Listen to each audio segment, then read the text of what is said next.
Ο οραματισμός αναφέρεται στην ικανότητα μας να δημιουργούμε και να απεικονίζουμε εσωτερικές εικόνες με ακρίβεια και χρώμα, με λεπτομέρεια.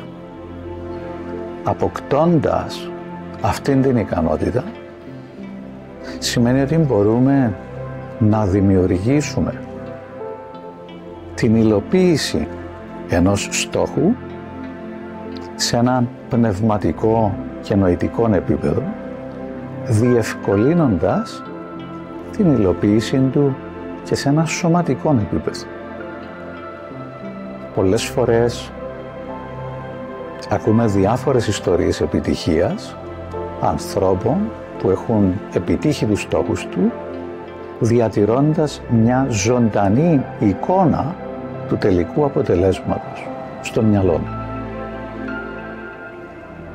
Έτσι λοιπόν, με αυτόν τον τρόπο μαθαίνουμε και εμείς να κτίζουμε, να δημιουργούμε εικόνες, παραστατικές εικόνες με χρώμα, κίνηση και συναίσθημα και να διευκολύνουμε με τον ίδιο τρόπο την υλοποίηση τους σε ένα σωματικό, ουσιαστικό, πραγματικό επίπεδο στη ζωή μας.